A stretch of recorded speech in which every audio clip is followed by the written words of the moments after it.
Hey guys, welcome back to the channel. My name is Paul. If you're thinking about buying an 03, 04 Cobra, then I'm going to cover off some of the common issues with these cars. I'll cover off the issues that I had with my Cobra. So let's get started and start with number one. Number one, probably one of the most detrimental ones, is the fuel rail pressure sensor.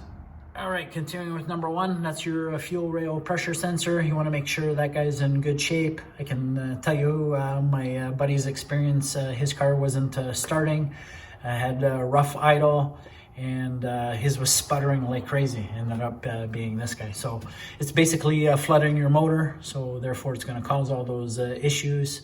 All that fuel eventually slips through your rings, gets into your oil, and that's how it washes out your bearings. So the next common issue I'm going to cover off on these motors is the valve tick. It's been linked to a hot spot in number 7 and 8 due to poor coolant flow. It's generating a lot of excessive heat.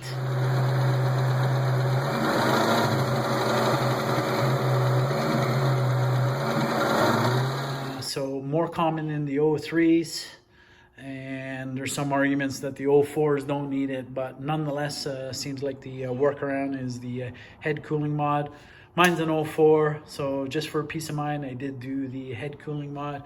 Did mine a little bit differently, tied it into the crossover here, and then that is tied into the back of the head, supplying ample cooling. Moving on to the next issue, and also related to heat, it's the intercooler pumps are known to fail. They basically move our intercooler fluid through the supercharger, which keeps it cool. When the pump fails, the supercharger gets hot, and then it can kick the car over into limp mode, starts pulling timing, and your car is going to run like crap. So that actually did occur to me, but my pump was okay. I somehow developed a big air pocket in the system.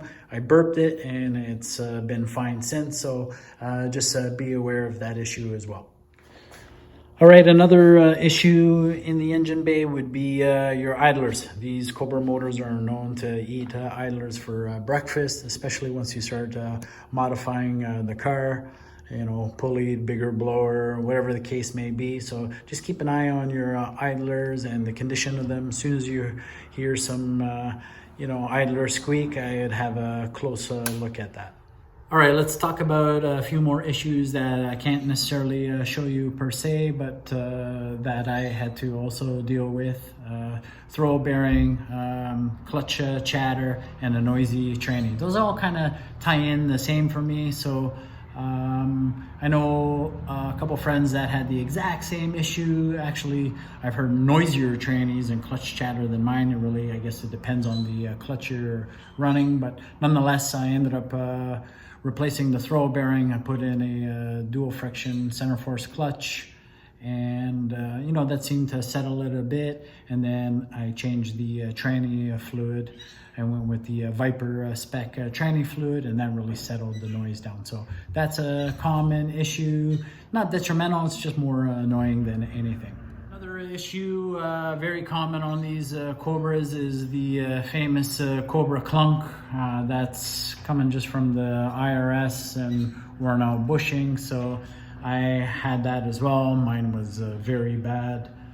I ended up doing the complete full tilt boogie racing setup in the back. Got rid of the Cobra clunk, but again, that's another issue. If you test drive a Cobra and you hear a big clunk, that's quite normal, believe it or not.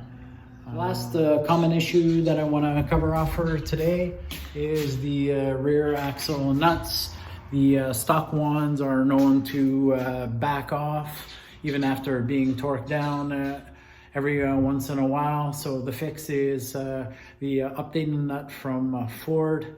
I don't have the part number handy. I'll have to look it up and see if I can link it in or put it in the description for you guys. But this guy here with the built-in washer, once you torque that down 250 pounds, it doesn't come off. I check mine every once in a while, and it hasn't budged. So that's another little issue that you want to take a look at.